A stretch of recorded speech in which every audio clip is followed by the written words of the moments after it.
Good morning, friends. Today we will study the subject is known as the strength of material. The GTU code of the subject is the 3331904.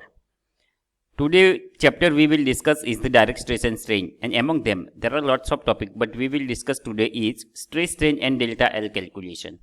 Myself, Rohit B. Patel, working as a lecturer in Mechanical Engineering Department of VPMP Polytechnic. First of all, we look at the objectives of this chapter, and particular we are going to start the unit 1. So in unit 1 we will discuss the stress, strain, direct stress, elasticity, elastic limit, Hooke's law, Young's modulus or modulus of elasticity, and delta L calculation. In SM, there are 10 chapters we have to finish during this semester. Among them, now I am going to start the first chapter, which is known as the direct stress and strain. Chapter 1 is consist of total 7 subtopic, means 7 unit, 7 small chapters. If we will finish the 7 subtopic, then we can say that our first chapter is finished. So our chapter 1 contains the total 7 subtopic. Among them, today I am going to start the subtopic 1, which is known as the stress, strain and delta L calculation. Subtopic 1, stress, strain and delta L calculation of the chapter 1. Now first topic is the stress. What is the stress?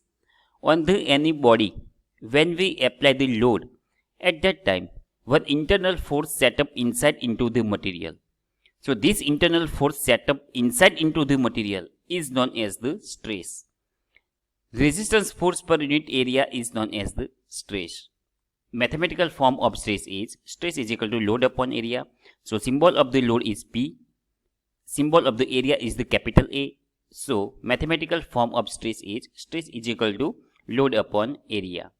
And unit of the stress is Newton per mm square, because the unit of the load is Newton and unit of the area is the mm square.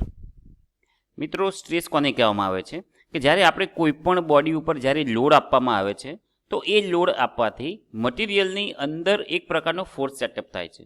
A force આપણે જે force આપીએ છીએ એનો oppose કરે છે. તો જે મટીરિયલની અંદર જે ફોર્સ સેટઅપ થાય છે, જેને આપણે ઇન્ટરનલ ફોર્સ કહીએ છીએ, તો એ ઇન્ટરનલ ફોર્સને ચોક્કસ એરિયા માટે સ્ટ્રેસ કહેવામાં આવે છે. લોડ જે છે એ સ્ટ્રેસની વિરુદ્ધ દિશામાં, બંને એકબીજાની વિરુદ્ધ દિશામાં હોય છે. મેથેમેટિકલ ગાણિતીય રૂપ જોઈએ તો stress is equal two load upon area, P upon A, અને એનો એકમ છે ન્યૂટન પર mm સ્ક્વેર. હવે આપણે બીજું ટર્મ્સ જોઈએ, સ્ટ્રેઇન એટલે તણાવ. What is the meaning of the strain? So any object, you can see in the figure, it is the round bar. So when we apply the tensile load on the round bar, then what happens? Because of the tensile load, length of the rod will be increased. So this is the delta L is the increase in the length. So this delta L is known as the strain. So when we apply the load on any object, then shape and size of the material will be changed. So this change in shape and size means deformation of the material. It is known as the strain.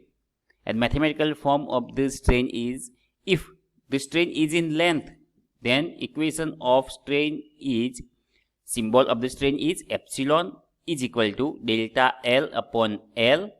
Delta L means change in length. Here the original length is the L, and delta L is the increase in length, change in length.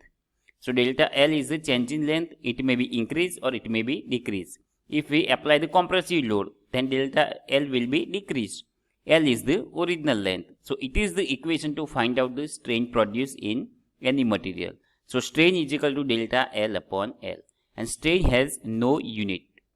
તો મિત્રો, strain કોને કહેવામાં આવે છે કે જ્યારે આપણે કોઈ પણ બોડી ઉપર આપણે લોડ એપ્લાય કરવામાં આવે છે ત્યારે એની લંબાઈમાં વધારો થાય છે અથવા તો ઘટાડો થાય છે. તો લંબાઈમાં થતા વધારા કે ઘટાડાને આપણે સ્ટ્રેન કહેવામાં આવે છે. અને જો આપણે વ્યાખ્યા લખવી હોય પરીક્ષા માટે, તો it is the ratio of change in length to the original length.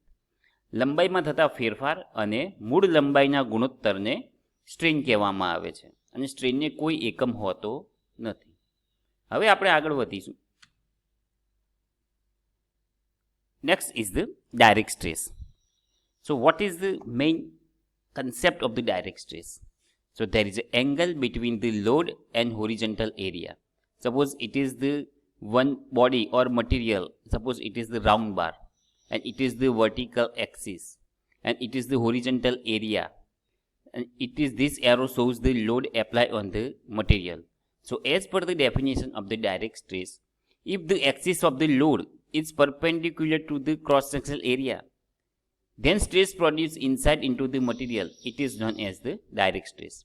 So in this case you can see the axis of the load is perpendicular to the cross-sectional area, but it is the tensile load. So stress produced inside into the material is known as the tensile stress. But type of the tensile stress is the, we can also say, direct stress. Whereas you can here see it is the compressive load. But here axis of the load is perpendicular to the cross-sectional area. So as per the condition of the direct stress, when the axis of the load is perpendicular to the cross-sectional area, so we can say it is the direct stress. But type of the direct stress is the compressive stress. There are two types of direct stress: tensile stress, compressive stress. So here you can write the definition of the direct stress. When the axis of load is perpendicular to the cross-sectional area, then stress produced is known as the direct stress. Equation will be remain the same as stress. Stress is equal to load upon area. It may be tensile or it may be compressive, because the type is the same, direct stress. Unit will be remain also same. Tensile stress is equal to P upon A. Here compressive stress is equal to P upon A, means load upon area.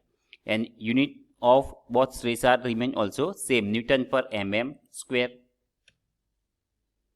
Now elasticity. So what is the elasticity? About elasticity, you already study in the material science and metallurgy. Elasticity is the one type of the property of the material. So because of this, when we apply the load on the material, the shape and size of the material will be changed. But when we remove the load from the material, at that time, material obtain its original position after the removal of the load. It is known as the elasticity. Suppose in the example you can see in the first step, it is the material, position of the material is straight. But when we apply the load on the material in the second step, the shape and size of the material will be changed.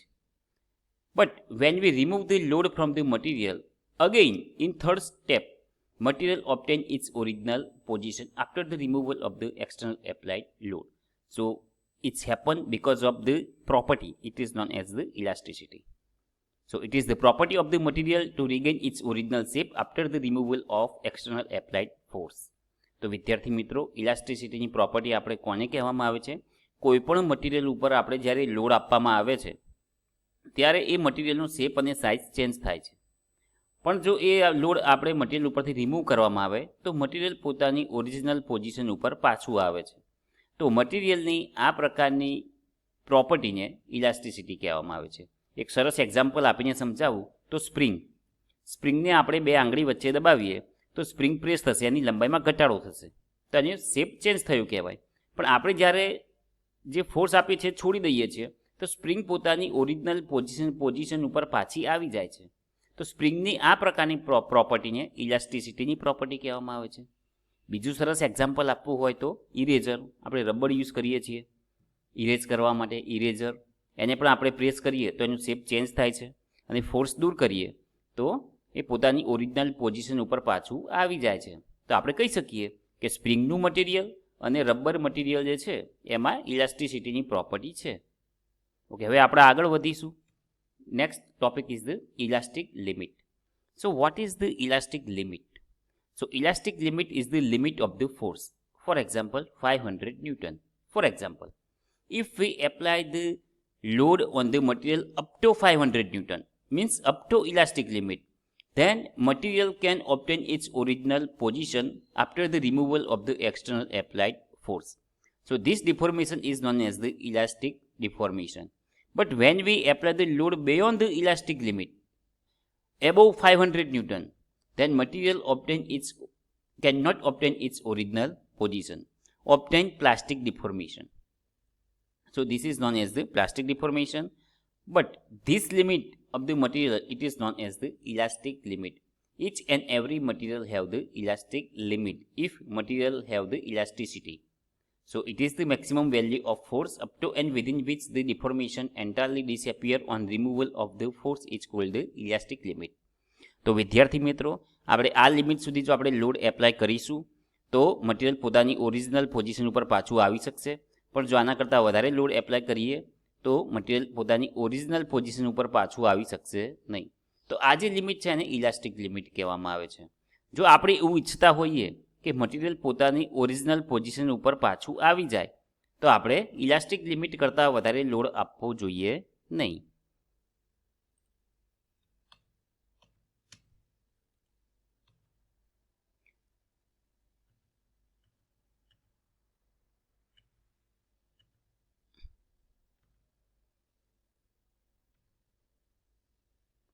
Now, Hooke's law. What is the concept of Hooke's law? Hooke's law explains that within the elastic limit, when we apply the load, stress is always directly proportional to strain. In the graph, you can see x-axis and y-axis. X-axis represents strain, y-axis represents stress. So when we improve the stress, then value of the strain also will be increased. And here in the graph, you can see x point is the elastic limit. So up to this point x, when we apply the load, material can obtain its original position after the removal of the external applied load. But beyond this limit, it cannot get obtain its original position. So within the elastic limit, when we apply the load, stress is always directly proportional to strain. So mathematically we can represent it. Stress is directly proportional to strain. Symbol of the stress is sigma. Symbol of the strain is epsilon. So as per the rules of mathematics, stress is equal to, we have to take the constant capital E into strain. So now as per the mathematical rule, we can derive the equation of constant E. So this E is known as the Young's modulus or modulus of elasticity.